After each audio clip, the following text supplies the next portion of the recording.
Estamos de volta no programa Políticas aqui pela TV Nova Nordeste, conversando hoje sobre os dias de incerteza na política nacional. Em vez da minissérie Os Dias Eram Assim, os dias estão sendo assim, dia de incerteza. Conversando conosco aqui, Fernando Caldas, consultor econômico, e também o analista político e jornalista Ciro Carlos Rocha. No primeiro bloco vimos cada esfera, tanto na área econômica quanto na área política. Mas eu queria levantar uma seguinte questão. Dentro desse processo da Lava Jato e pós-Constituição de 1988, um segmento cresceu de importância e cresceu também na tentativa de gerir o país a partir de uma ótica judicial, que foi exatamente o segmento do Ministério Público, tanto na esfera federal quanto na esfera estadual. É isso que vemos agora. O Ministério Público tem um protagonismo, digamos assim, acima do que determina a Constituição para ele. E isso daí está claro e está óbvio, sem um controle da sociedade. A sociedade devia prestar mais atenção no que o Ministério Público faz, porque às vezes tem gente muito boa, essas operações da Lava Jato são muito importantes para o país, mas também tem que ver, antes de tudo, o chamado Estado de Direito, tem que ver o respeito à Constituição, para que a coisa não exacerba na cabeça de combater a corrupção, de trazer um país limpo, num país de puros, como alguns têm na cabeça. Isso já foi até motivo de entrevistas. E eu queria saber de vocês a opinião sobre esse protagonismo do Ministério Público na política nacional. Ciro? Olha, o Ministério Público faz um papel muito importante, muito importante. Agora, claro que, como em todas as áreas, pode-se avaliar que haja exageros em alguma ação, alguma coisa, algum tipo. Ele tem que ser visto dessa forma, está entendendo? Agora, o papel dele, a partir da eleição da Constituição de 88, é um papel importante.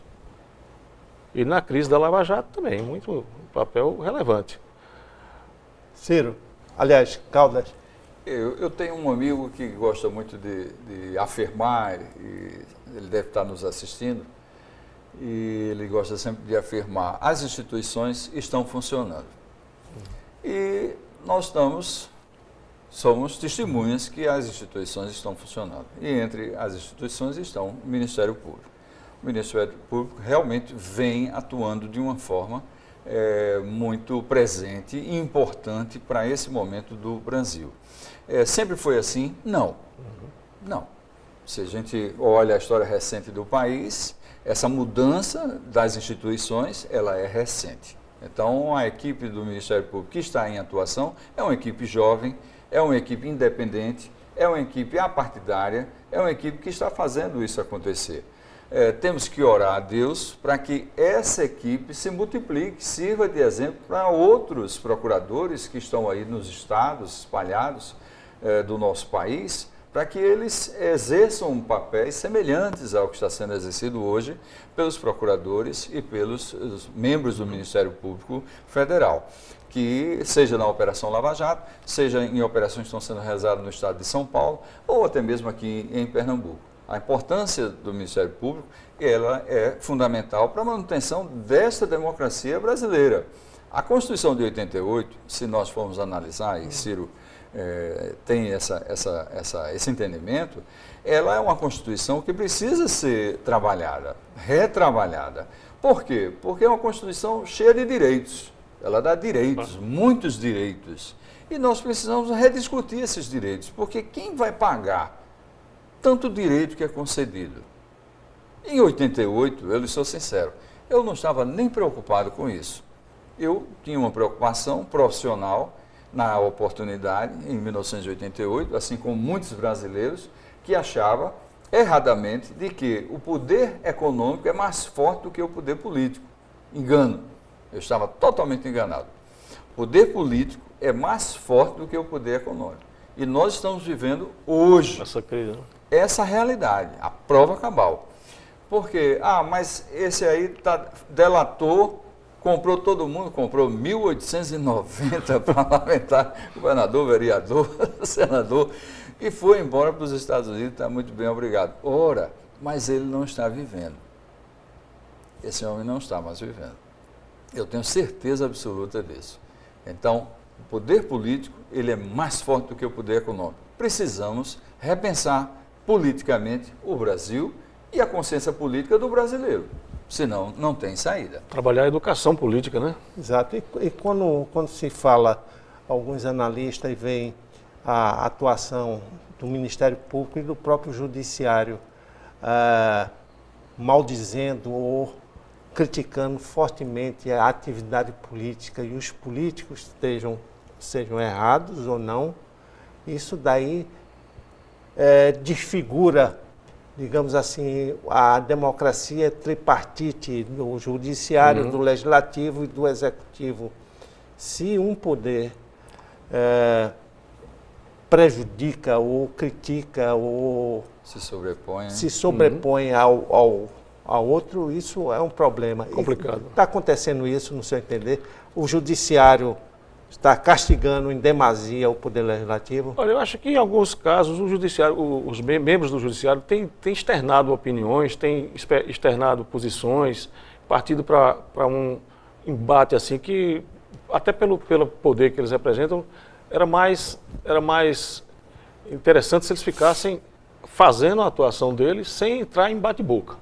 Né? Eu acho que seria mais importante que eles agissem assim. Mas assim, existem os conselhos. Tem o Conselho da Justiça, né, que é um outro órgão que pode analisar e verificar cada caso. E o que eu acho também é que o que você discute para o Legislativo e Executivo como benefícios, digamos assim, entre aspas, tem que ser discutido também no Judiciário e no próprio Ministério Público. Exato. Essas duas categorias, o Poder Judiciário e o Ministério Público, também tem uma série de benesses de conhecimento público na sua gestão, como os altos salários, como uma série de benefícios. Auxílios e tal, né? Que é muito fácil você discutir com políticos, a própria mídia foca muito, mas pode se focar também no Judiciário e no Ministério Público, porque existem esses auxílios, né? Exato. Você foi editor de política do Jornal do Comércio, teve na linha de frente dessa convivência com o Poder Legislativo. E o Poder Legislativo sempre se diz o poder mais aberto, mais transparente. Mais próximo para levar pancada. Exato. E foi, na verdade, está sendo e vai ser aquele que leva mais pancada. Tem justiça total ou é pontual? Não, eu acho que o Legislativo, essa queixa do Legislativo, eu acho que procede, em muitos casos procede. Não é que a imprensa não esteja cobrindo. Antes, lá há 30 anos atrás, era muito difícil você pegar e fazer e produzir uma matéria, aqui nos jornais aqui, produzir uma matéria muito crítica com relação ao judiciário. Você fazia, mas era um caminho para chegar lá era muito mais difícil. Hoje já não é. Hoje você tem mais transparência, digamos assim, para você ter mais caminhos para você procurar e conseguir a informação. No Poder Executivo também é possível chegar, né? Mas no Poder Judiciário ainda não existe o portal da transparência. Né? Mas você tem caminhos para você chegar mais lá. Tem a TV? Tem. Você tem mais... Não é a dificuldade que ocorria há 30 anos atrás. Porque 30 anos atrás, muitas vezes, você era até chamado pelo digamos assim, o comando da redação e dizer, vamos dar uma esperada aí e tal, vamos... Entendeu? Mas hoje você tem mais facilidade de você chegar.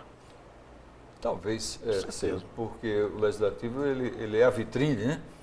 Ele leva as pedradas da população porque está diretamente vinculada aos seus representantes e a pressão é grande do eleitorado. Já o Judiciário o Legislativo mais recuado. E o Legislativo, os membros do Legislativo são eleitos pelo povo. O Judiciário já é outra coisa, né? É outro patamar e não poderia ser diferente, né? Mas assim, quando eu digo que há os caminhos, você falou do portal da transparência. Você tem como chegar nas informações. Não há um acompanhamento diário de cobertura que os jornais botam, diário, vamos cobrir o Tribunal de Justiça. todo dia, como se cobre, geralmente se cobre o legislativo, né? Mas as informações circulam bem mais fáceis do que há 30 anos atrás. Nós temos uma observação aí a fazer quando a gente está olhando o judiciário e a produção do judiciário. Semana passada, foi início dessa semana, houve julgamento do Supremo Tribunal Federal em relação à propriedade que era tomada dos traficantes. Esse assunto extremamente polêmico, importante, mas não tão relevante quanto os outros processos que o Supremo Tribunal precisa votar e ainda não votou, desse momento político. Então, quando a gente vai olhar, como é que está a ação do judiciário, a presença do judiciário, aqui está um exemplo típico. Quer dizer, a relevância do que está sendo discutido pelo Supremo num momento tão crítico como esse que passa a nação. Discutir a propriedade do traficante. Exato, e essa é uma questão interessante, porque o Supremo Tribunal deveria ser um tribunal constitucional, onde só as coisas que viessem a ser questionadas na Constituição tivessem presente. Mas vocês, rubro-negros, vão me perdoar. Até uma ação garantindo o Campeonato Brasileiro para o esporte em 87 foi julgado pelo STF. Né? Foi uma decisão boa aí. Corretíssima decisão. Há controvérsia. Mas esse é outro programa. Esse é outro programa. Né? Mas voltando a essa questão do Poder Judiciário em relação à população, é muito interessante, porque às vezes o brasileiro ele não tem um certo temor do Poder Judiciário, ele não entende que o Poder Judiciário é a garantia dos direitos dele. Então, procurar o Poder Judiciário, procurar a Justiça é uma forma dele ficar atemorizado, quando na verdade, se ele quer garantir os direitos dele, a Justiça está ali para isso mesmo. Mas, infelizmente, nosso programa está chegando ao fim e, em poucas palavras, você vê o Brasil com esperança, Ciro e depois o Caldas? Rapaz, a gente tem que ter esperança. Se perder a esperança, é o fim, né? Eu acho que a situação é muito crítica, mas a gente tem que ter esperança que os partidos políticos, o Congresso, pensem no positivo e trabalhem uma solução que seja viável para tirar o país dessa crise. Sim, nós temos que ter esperança. O Brasil tem solução, a solução depende de nós, não depende de ninguém. Não vai vir ninguém de fora fazer mudança no Brasil. Somos nós brasileiros que temos que fazer essa mudança. Precisamos trabalhar mais, trabalhar até dobrado se for o caso, porque o momento exige isso. O momento exige essa transformação. Se levarmos à frente e a sério tudo que está acontecendo, o Brasil poderá começar um ano novo diferente. Uma eleição nova, diferente. O ano 2018 vem aí, é o momento de realmente fazermos um trabalho de renovação política para que esse país cresça, volte a crescer, mas de forma sustentada. Não vá para o ou seja, não tem base. Crescimento sem sustentação. Agradecemos aqui aos convidados e, como eles, também acreditamos nesse futuro do país, que o país saia dessa dificuldade e consiga se estabilizar mais adiante. Ciro, Fernando Caldas, muito obrigado pela presença de vocês. E ao telespectador, eu espero que tenham entendido bem esses novos tempos, esses tempos de incerteza que estão por aí. Mas vamos chegar lá, vamos chegar à tranquilidade e até o próximo programa.